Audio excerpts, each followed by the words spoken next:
আপনি জানেন কি ২০২৪ সালের জুলাই আগস্টে জঙ্গিরা আগুন দিয়ে পুড়িয়ে ইচ্ছামতো পিটিয়ে এমনকি বাসা বাড়িতে আক্রমণ করে নির্বিচারে পুলিশ হত্যা করেছে। শুধু হত্যা করেই ক্ষান্ত হয়নি, হত্যা পরবর্তীতে উল্টো করে রায়েরবাগ ফুট ওভারব্রিজের সঙ্গে পুলিশের লাশ ঝুলিয়ে দিয়েছিল। সেই ঘটনায় নিহত দুজন হলেন ঢাকা মহানগর পুলিশের নায়েক ৫৮ বছর বয়সের গিয়াসউদ্দিন ও ৫০ বছর বয়সী ট্যুরিস্ট পুলিশের মোহাম্মদ মুক্তাদির।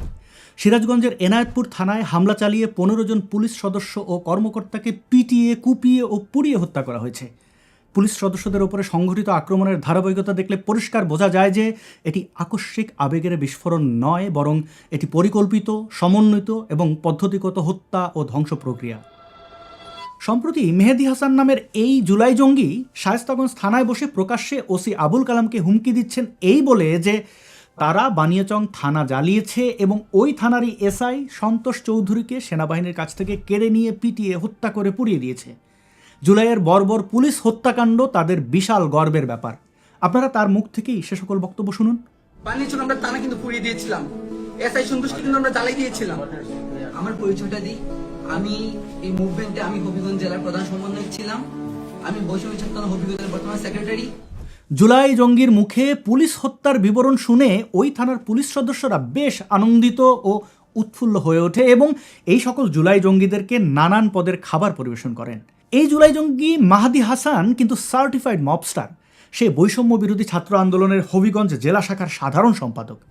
খ্যাতিমান এই জুলাই জঙ্গির সরল স্বীকারোক্তির বিষয়টিকে উৎসাহ না দিয়ে বরং সারা বাংলাদেশে ছড়িয়ে ছিটে থাকা এমন হাজারো জুলাই জঙ্গিরা আতঙ্কিত হয়ে পড়ে এই ভেবে যে মব করে হত্যা করাটা তাদের কাছে গর্ব ও আনন্দের হলেও এতে ইউনূস সরকারের বদনাম হতে পারে।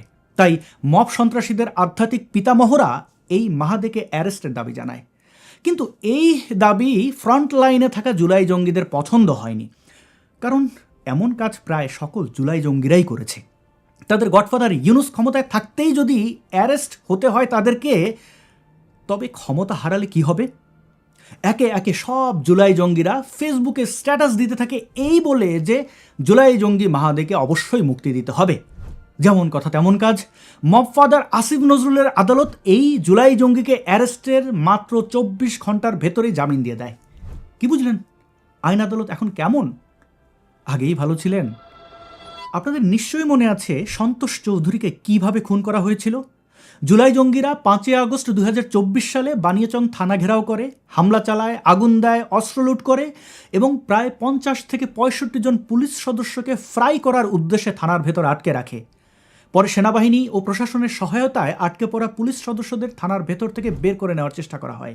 সেই সময় সন্তোষ চৌধুরীকে আলাদা করে শনাক্ত করে হিন্দু হত্যার খায়েশ প্রকাশ করে জুলাই জঙ্গিরা।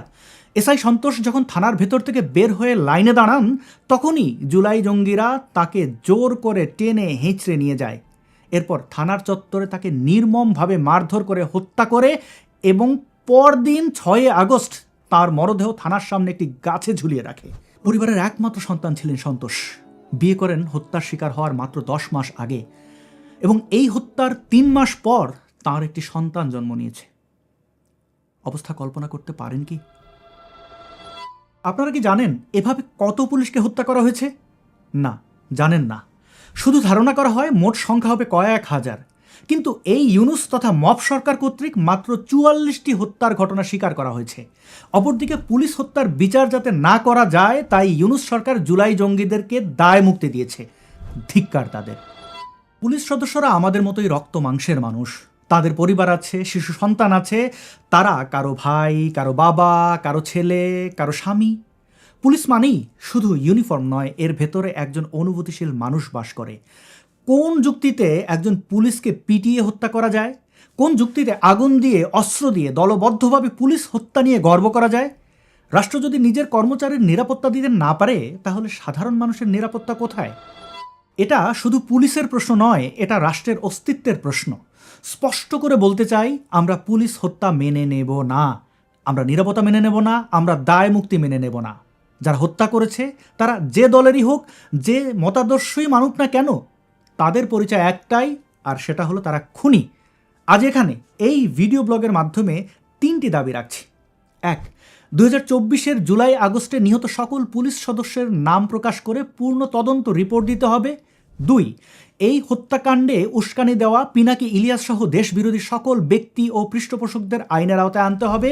এবং 3, ভবিষ্যতে এমন ঘটনা যেন না ঘটে সেজন্য আইন শৃঙ্খলা বাহিনীর নিরাপত্তা ও দায়িত্ব পালনের পরিবেশ নিশ্চিত করতে হবে।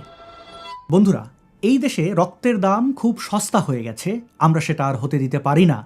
পুলিশ হত্যা কোনো রাজনীতি নয়, পুলিশ হত্যা কোনো প্রতিবাদ নয়, পুলিশ হত্যা মানবতার বিরুদ্ধে অপরাধ, পুলিশ হত্যা ভয়াবহ সন্ত্রাস।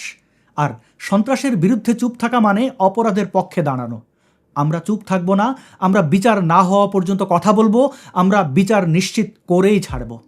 আপনারা এই ভিডিওটি শেয়ার করার মাধ্যমে পুলিশ হত্যার বিচারের দাবিকে সবার কাছে পৌঁছে দিতে সাহায্য করুন। ধন্যবাদ।